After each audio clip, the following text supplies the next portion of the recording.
오늘 함께 봉독하실 하나님 말씀 사도행전 8장 26절로 40절까지 말씀을 보겠습니다.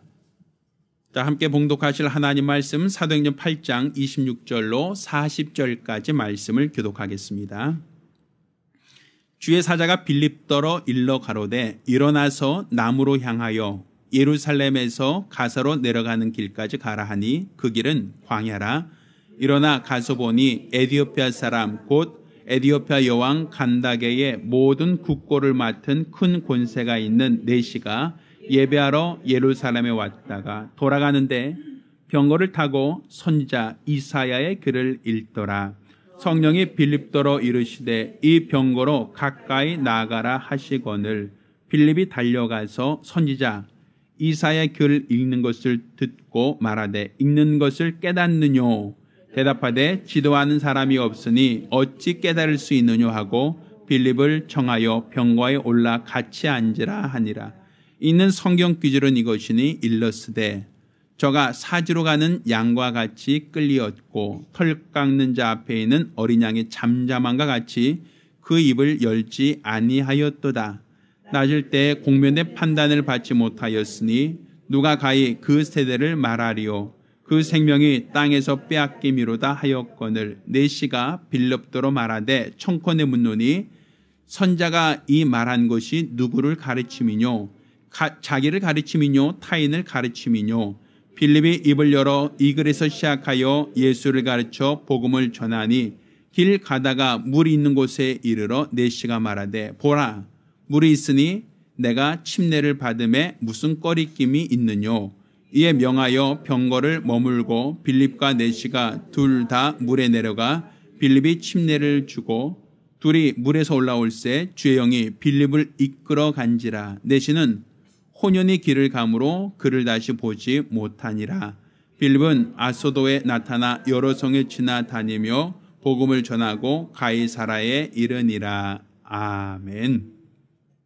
자, 오늘은 성령으로 인도받는 성도라는 제목으로 하나님 말씀을 함께 나누겠습니다. 하나님은 주인이십니다.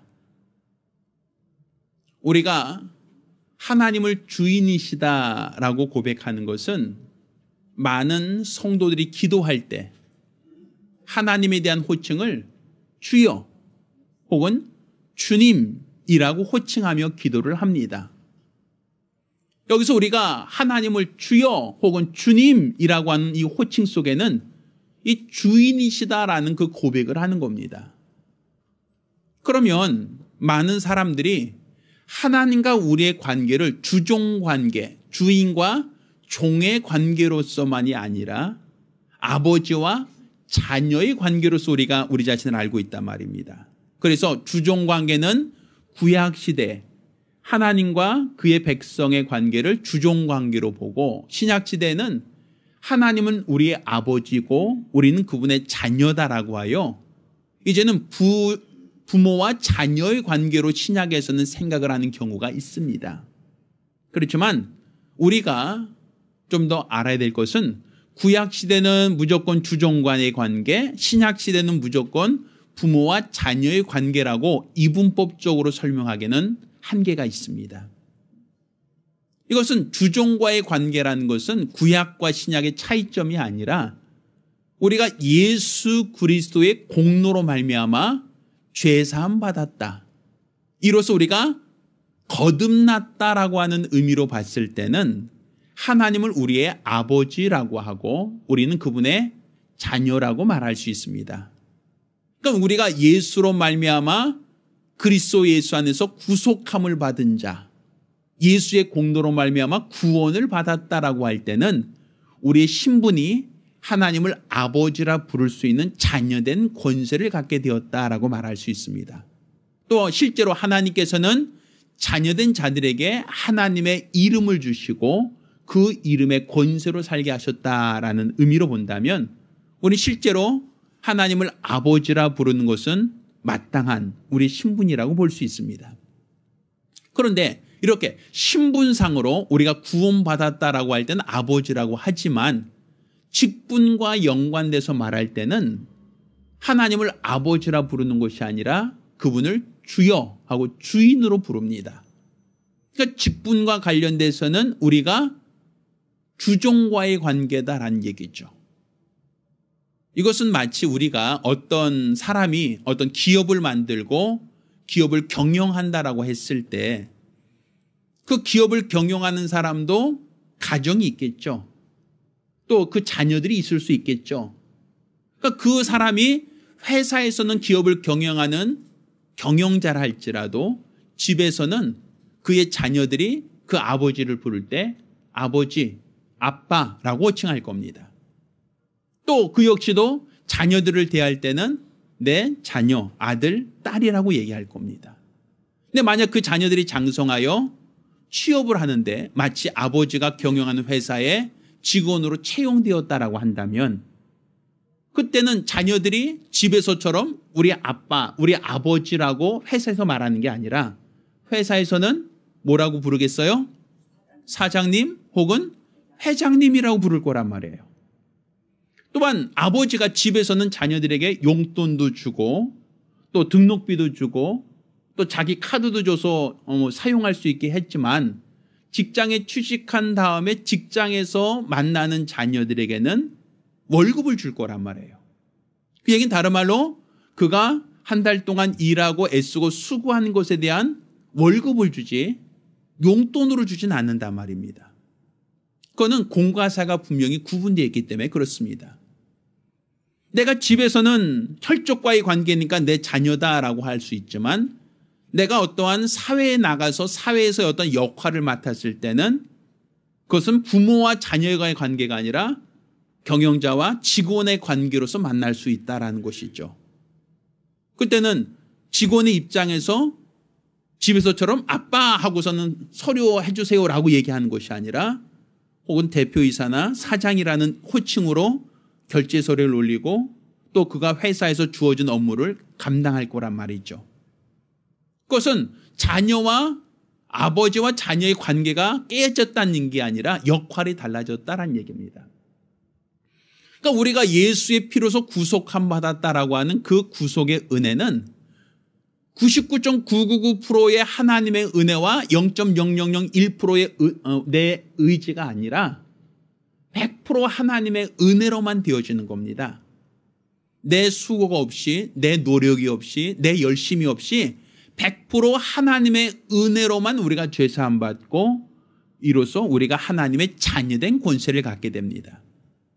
그렇지만 우리가 모두가 똑같이 구원받는다 또 상도 똑같이 받는다라고 한다면 그렇다면 구원받은 것처럼 내 공로가 없으니까 하늘나라에서도 모든 사람이 다 똑같이 상을 받겠죠.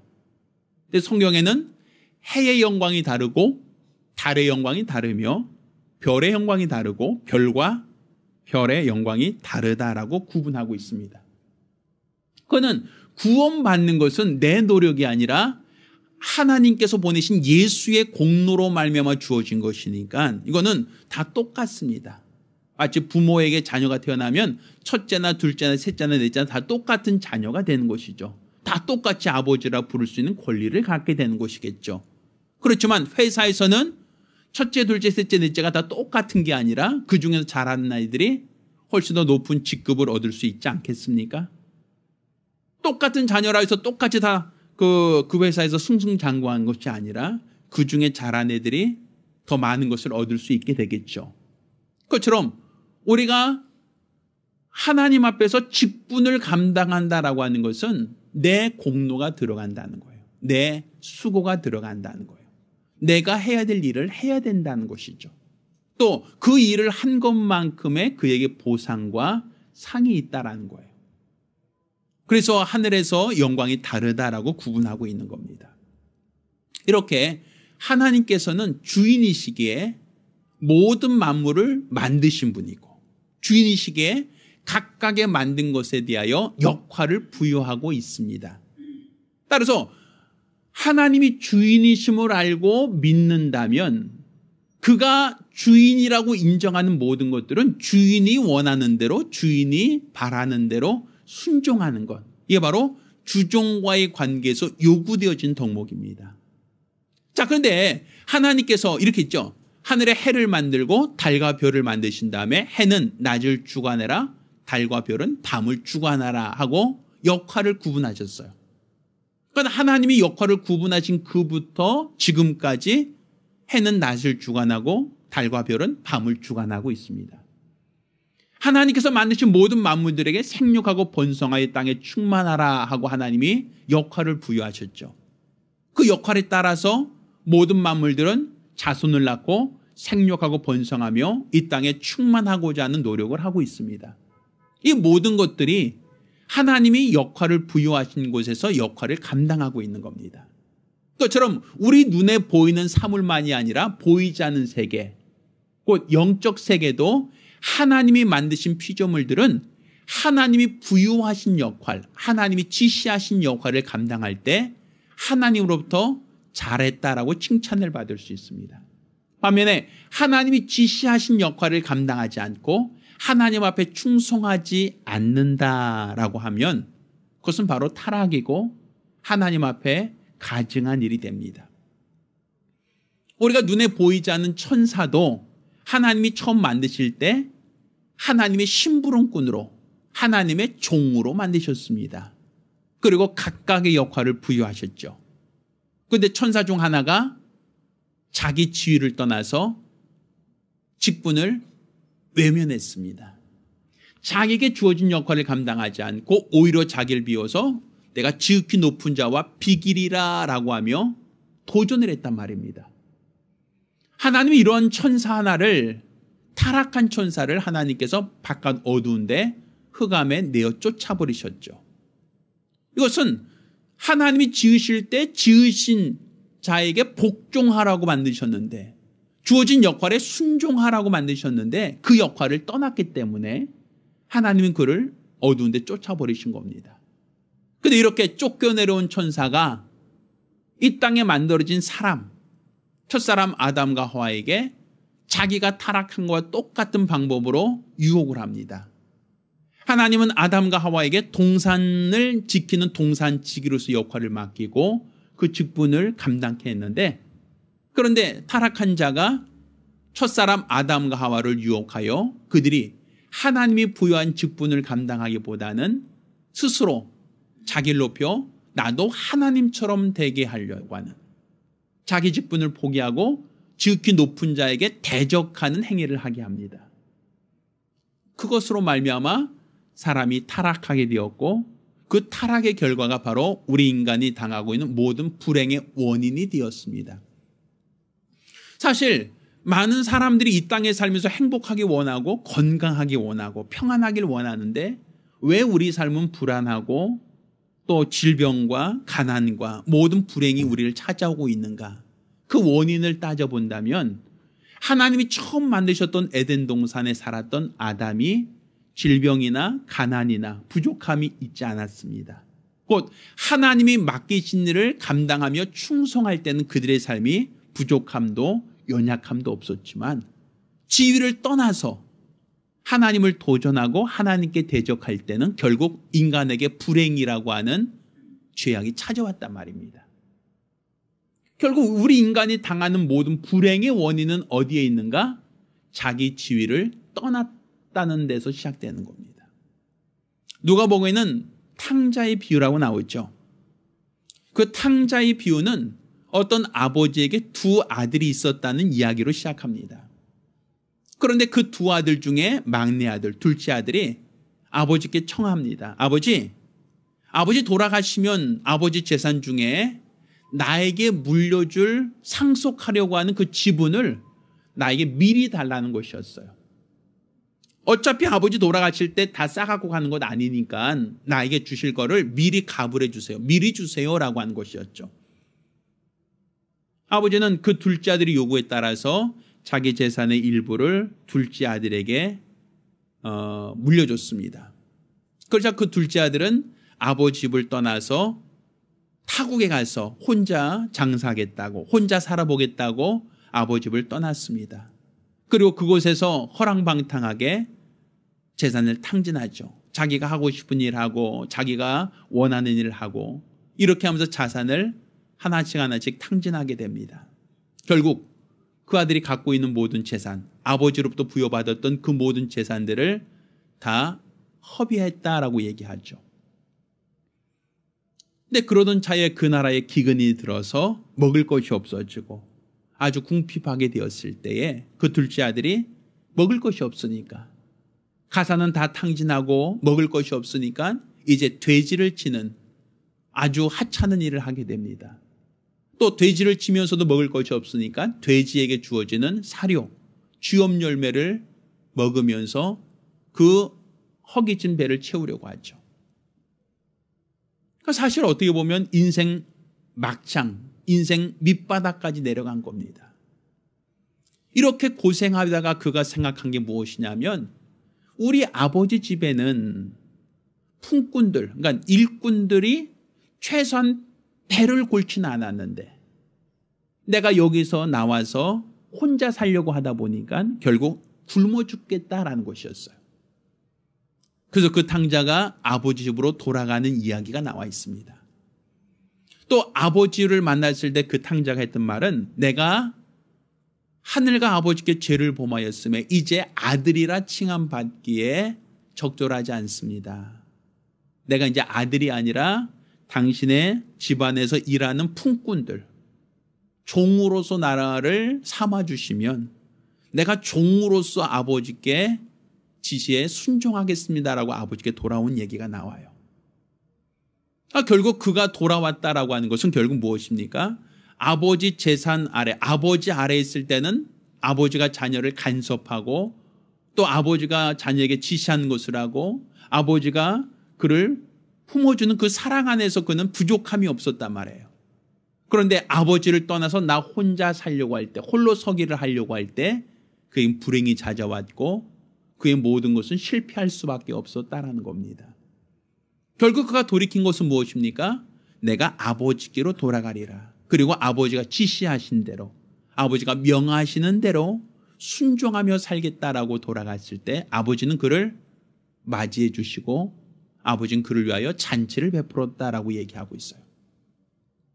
그러니까 결국 우리의 신앙생활의 모든 불행의 원인이 어디서 시작되고 있는가? 결국 하나님을 떠나는 데서 우리 인간의 불행이 시작되는 겁니다. 마치 포도나무가 그 가지가 나무에 붙어 있을 때는 뿌리로부터 영향을 받아서 열매도 맺고 또 좋은 실과를 결실할 수 있지만, 뿌리와 가지가, 나무와 가지가 꺾여버리면 더 이상 뿌리로부터 영향을 받아들일 수 없고 물을 받아들일 수 없으면 그 가지는 어떻게 됩니까? 절로 메말라 버리고 결국에는 앙상가지는 불쏘시개밖에 되지는 않을 거란 말입니다. 이것처럼 하나님으로부터 떠나서 하나님으로부터 이탈돼서 내 스스로 자립하겠다라고 하는 것은 결국 내가 스스로 말라지는 것이다라는 거예요. 결국 우리의 신앙이 무엇인가 하면 내가 하나님 안에서 그의 지시, 그의 말씀을 듣고 그의 순종하며 사는 것, 이게 바로 우리 믿음이 되어야 됩니다. 그러니까 신분상으로는 그분이 나의 아버지지만 그분이 나에게 역할을 맡기고 직분을 맡길 때는 항상 주인이 종에게 지시하시는 것처럼 순종하며 살려고 하는 것, 이게 바로 우리 믿음입니다. 따라서 하나님께서 그 아들 예수를 이 땅에 보내주실 때에 분명 예수는 하나님과의 관계가 아버지와 아들의 관계를 갖고 있습니다. 그래서 성경 빌립보서 2장에는 그는 근본 하나님과 동등되신 분이시다라고 하고 있고, 그가 요단강에서 침례를 받고 올라오실 때 성경에는 저는 내 사랑하는 아들이다 라고 이와 같이 표현하고 있죠. 또 변화선상에서도 예수께서 올라오실 때 저는 내 사랑하는 아들이요 내 기뻐하는 자다라고 하늘에서 예수를 그렇게 아들로 인정하고 있습니다. 그런데 자기 아들임에도 불구하고 예수께서 공생애를 사시고 그가 십자가 달려 죽으실 때는 아들이 아버지께 간청함에도 불구하고 아버지는 아들에게 십자가를 짊어지게 하신단 말이죠. 이것은 예수가 그리스도이기 때문에 그렇습니다. 우린 예수 그리스도라고 얘기할 때 예수는 하나님의 이름, 곧 아버지와 아들의 이름이지만 그리스도는 이름이 아니라 직분입니다.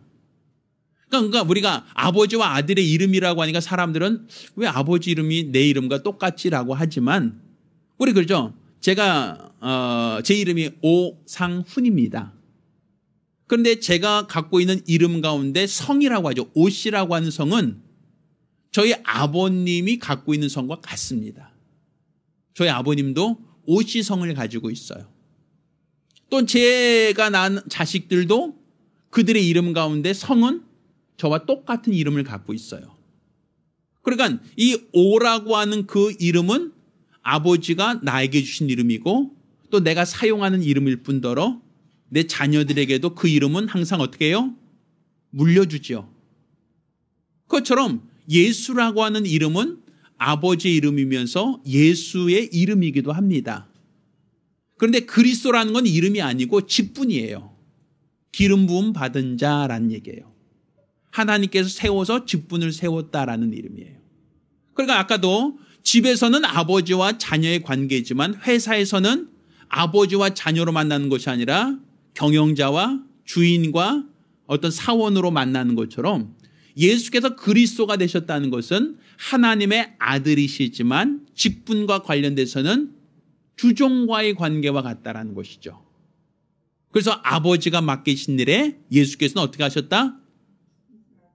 그 일을 감당하시되 죽기까지 감당하셨다라는 얘기예요. 그래서 예수께서 그리스도 되셨다라고 하는 얘기는 결국 하나님께서 그에게 골고다, 죄가 없는 이에게 십자가를 짊어지고 죽으라고 하나님이 지시하셨을 때 예수께서 그것까지도 감당하셨다. 그것까지도 직분을 감당하셨다라고 얘기하는 겁니다. 그러니까 직분이란 얘기예요. 예전에 몇 년 전에 그러니까 동일본 지진이 있었잖아요. 그래서 후쿠시마라고 하는 그 원자력 발전소가 사실 노심이 녹아지는 아주 큰 재앙이 있었잖아요. 그래서 원자력 발전소가 어떻게 본다면 파괴되고 수많은 그 방사선이 막 유출되고 있을 때, 근데 사실 그것을 가만히 내버려 둔다면 더 큰 재앙이 되겠죠. 그러니까 이제 그때 일본에 있는 그 후쿠시마 원전을 어떻게든지 간에 어떤 그 원자로가 공기 중에 노출되면 이게 굉장히 큰 그 원자탄과 같은 엄청난 방사능이 나옵니다. 그래서 원자를 식혀야 되거든. 식힌다는 것은 물을 계속 냉각수를 공급해야 되거든요. 근데 원자력 발전소가 깨져버렸으니까 그 노심이 노출되고 거기서 엄청난 방사선이 나오니까 그걸 물속에 집어넣어야 돼요. 근데 누가 그걸 물속에 집어넣을 수 있어요? 다 지진 때문에 다 망가졌는데. 그러니까 거기서 이제 직원들이 있죠. 직원들이 이제 방사선 복을 입고 거기다 물을 채우기 위해서 엄청난 일을 했는데 사실 그렇게 한다는 것은 자기가 피폭될 수 있다는 것을 전제하는 거예요.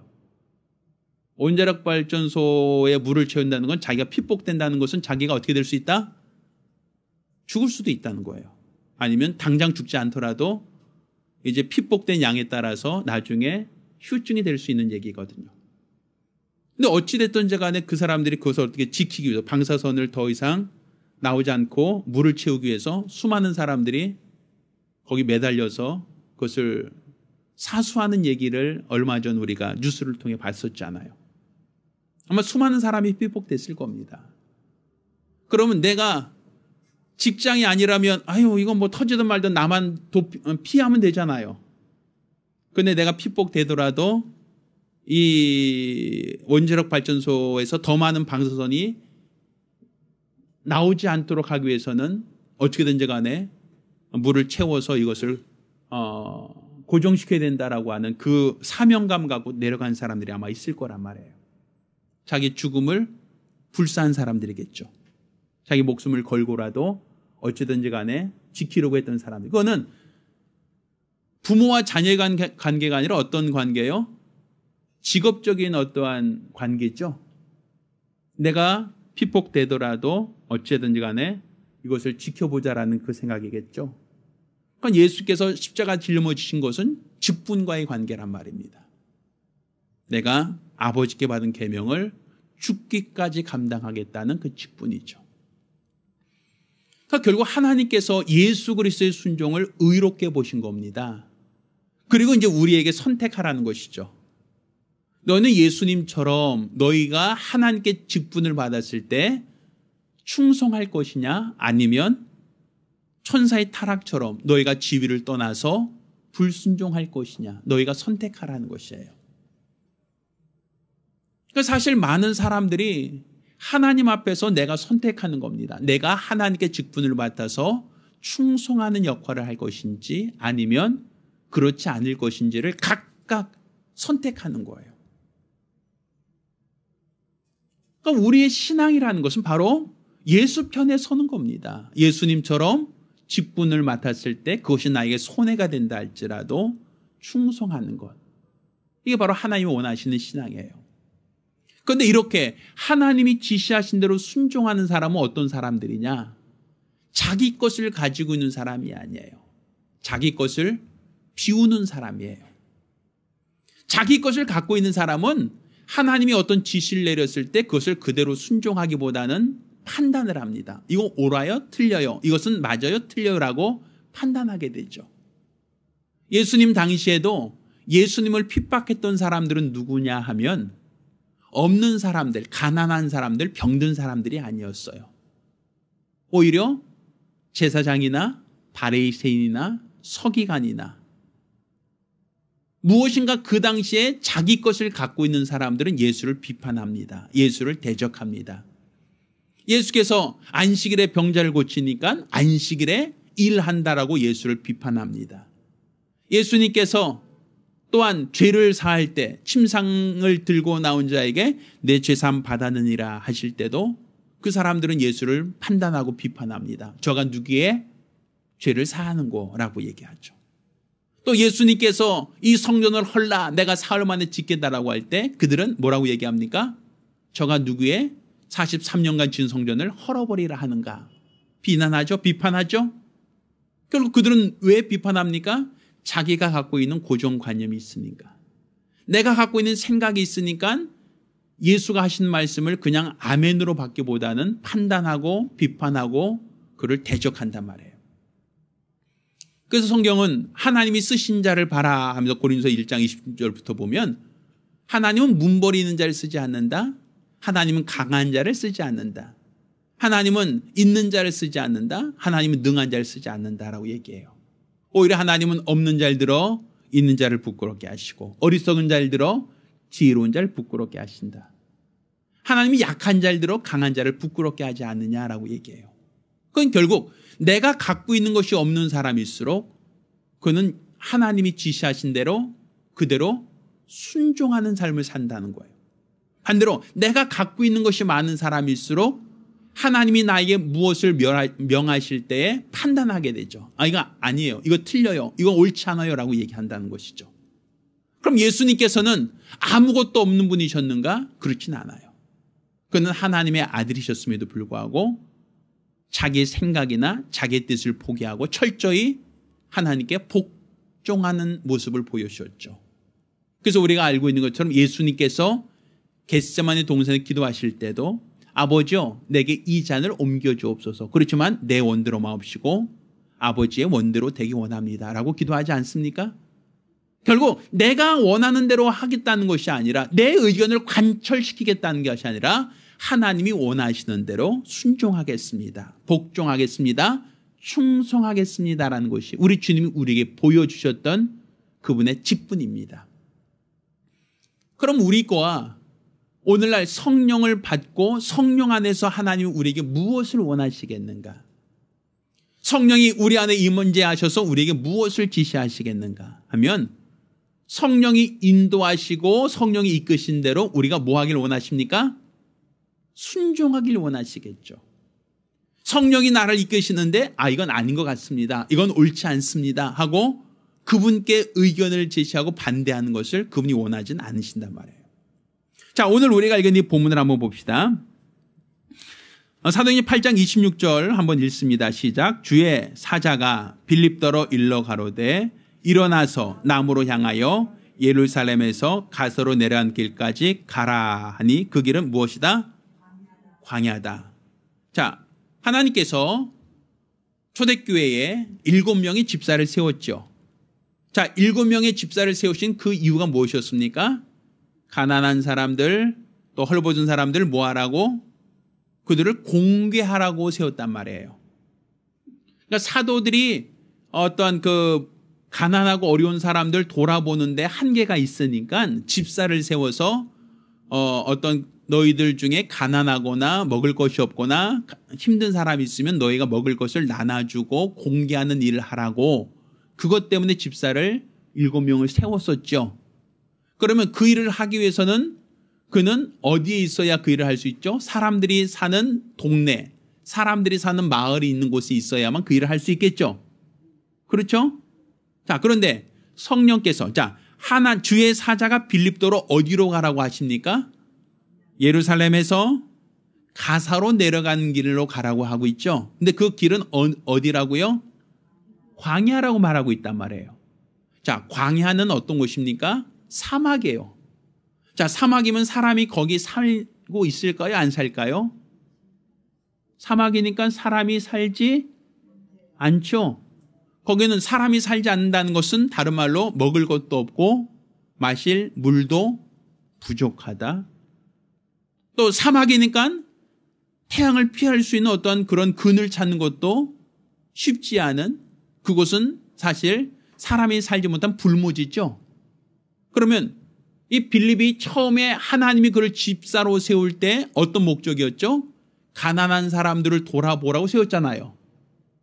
그럼 예루살렘에서 일해야 그 일을 할 수 있겠어요? 아니면 사람이 살지 않는 광야로 가야 그 일을 할 수 있겠어요? 어느 곳에 있어야 됩니까? 당연히 예루살렘이죠. 거기 있어야 자기 직분을 맡을 거 아닙니까? 거기 있어야 내가 주어진 역할을 감당할 수 있잖아요. 근데 사람도 살지 않는 광야로 내려가라 하면 거기서는 누구를 만나고 누구를 돌아보고 누구를 챙기겠습니까? 할 수 없잖아요. 그러면 주의 사자가 광야로 내려가라 할 때 빌립이 뭐라고 얘기해야 돼요? 왜요? 왜 거기로 가야 되죠? 거기 사람도 안 사는 곳, 사람이 살 수 없는 곳으로 저에게 왜 가라고 하십니까? 이런 어떤 반론이 제시가 돼야 되죠. 그렇지 않나요? 내가 지금 여기서 일을 하기도 좀 바쁜데 왜 사람도 없는 그곳으로 나에게 가라 하십니까? 아니 이거 좀 판단 미스 아닙니까? 이렇게 얘기가 되겠죠. 그러니까 내 생각이 앞서면 하나님 이건 좀 잘못된 것 같습니다. 이건 틀린 것 같습니다. 이건 옳지 않은 것 같습니다. 지금 내가 일할 곳은 여기지 사람도 없는 거기는 내가 일할 곳이 아닙니다. 이렇게 얘기가 돼야 되는 거잖아요. 그건 정상적인 생각을 하는 사람은 그렇게 판단할 수밖에 없는 거예요. 그런데 빌립은 그렇게 얘기합니까? 그렇지 않죠? 하나님이 원하시는 대로 순종하여 광야로 내려간단 말이에요. 그가 내려가는 길에 누굴 만났다고 되어 있어요? 에디오피아 내시를 만났다라고 되어 있죠. 그러니까 결국 하나님께서 빌립에게 내려가라고 했던 것은 누구를 만나라는 것이었어요? 에디오피아 내시를 만나라고 그를 보내준 것이죠. 그러니까 사전에 빌립이 에디오피아 내시를 거기서 만나기로 약속을 하고 내려간 게 아니라 빌립은 거기서 내려갈 때 누구를 만날지 어떤 목적으로 갔는지 모르고 내려갔지만 결국 하나님이 빌립에게 내려가라고 하셨던 그 이유는 누구에게 복음을 전하기 위해서 에디오피아 사람에게 복음을 전할 목적으로 가라 하신 거예요. 그런데 그것을 모를 때 빌립이 그런 사실, 그런 계획을 모를 때는 무슨 생각을 합니까? 아니 왜 그곳으로 내려가라고, 사람도 없는 곳에 가서 뭐 하라고, 왜 나에게 그곳으로 가라 하시지? 네, 내가 하나님의 계획을 모르니까, 하나님이 무슨 목적으로 가라 하는지를 모르니까 나는 당장 하나님께 대해서 불평하고 원망하고 불순종할 수밖에 없다는 거예요. 그래서 전 빌립은 그렇지 않았죠. 하나님이 가라 하실 때 그곳에 누가 있다는 것도 누구를 만난다는 것도 계획이 없었지만 하나님이 지시한 대로 내려갑니다. 또 내려가다가 에디오피아 사람 내시를 만나게 되고 그에게 그가 읽고 있는 이사야 성경을 통해서 그게 바로 예수라고 하는 사실, 예언의 성취되신 예수라는 복음을 전하고 결국 그 에디오피아 내시가 침례를 받고 구원받는 이야기를 하고 있어요. 여기서 우리가 중요한 건 무엇이냐면 그 당시 복음은 누구에게만 전달했습니까? 유대인들에게만 복음이 전파되고 있었어요. 이방인에게 복음이 증거되고 있지 않았던 시대란 말입니다. 그런데 여기서는 누구에게 복음이 증거되는 거예요? 이방인, 아프리카 사람, 흑인에게 복음이 증거되고 있단 말이에요. 그러니까 그것은 누가 지시하신 거예요? 하나님이 지시하신 거죠. 하나님이 지시하신 대로 그가 그 일을 감당하신 것이죠. 또 실제로 이렇게 에디오피아 내시가 예루살렘에 예배하러 왔다고 되어 있는데, 이 에디오피아라고 하는 나라가 어디냐면 이집트보다 훨씬 더 아래쪽 아프리카 동쪽에 있는 나라입니다. 우리 그 걸프만이라고 하는 그 걸프만의 거의 끝자락에 있어요. 그러니까 어떻게 보면 사실 가나안이 가깝지 않은 나라죠. 먼 나라죠. 몇 주를 가야 갈 수 있는 아주 먼 곳인데, 거기 있는 재물을 담당하는 그 관리가 예루살렘까지 왔다. 거기서 예배하러 왔다. 또 내려가는 길에 그들이 사용하는 언어가 아니라 히브리 사람들이 사용하는 언어로 성경을 읽고 있었다라고 되어 있단 말이에요. 이사야서를. 왜 에디오피아 사람이 굳이 거기까지 올라 예배를 드렸는가 하면, 자, 우리가 예전에 솔로몬 왕 때 시바 여왕이 올라와서 솔로몬이 지혜 있는 말을 들으려 했다는 얘기 나오죠. 그 시바 여왕이 바로 에디오피아 여자입니다. 에디오피아 여왕이에요. 그러니까 지금도 에디오피아 사람들은 뭐라고 얘기하냐면 자기들은 솔로몬의 후예라고 얘기해요. 그러니까 시바 여왕이 솔로몬을 지혜로운 말을 듣고자 찾아와서 솔로몬을 맞이하고 그가 많은 재물을 주고 내려가면서 그가 솔로몬과 잠자리 같이 해서 임신을 했다는 거예요. 그래서 시바 여왕이 자기 본국으로 내려가서 낳은 아이는 솔로몬의 자녀란 얘기죠. 그래서 이 에디오피아의 혈통은 솔로몬이 바로 우리의 조상이란 얘기예요. 그러니까 여기 에디오피아에 있는 관리가 왜 이스라엘까지 와서 여기서 그들이 예배하러 왔었는가 하면, 예루살렘은 어떤 곳이에요? 솔로몬이 성을 쌓았던 곳이잖아요. 그 도성을 쌓았던 곳이잖아요. 그러니까 우리 조상 솔로몬이 나라를 세운 그 나라에 그들이 찾아온 거예요. 그리고 그 나라 사람의 말을 가지고 성경을 읽을 만큼 이스라엘에 대하여 자기들은 그들의 후손이라고 하는 자긍심이 있던 사람들이죠. 그러니까 하나님께서 빌립을 통하여 바로 에디오피아 내시에게 복음을 전하게 했고, 결국 그 에디오피아 내시에게 전해진 이 복음은 이 에디오피아에게 복음이 증거되어지는 하나의 첫 번째 첫 열매가 된 겁니다. 실제로 에디오피아는 그 당시 이제 좀 중세 시대를 거치면서 정교회라고 하는 것이 생겨나는데, 에디오피아는 국민 한 90% 이상이 기독교 계열이에요.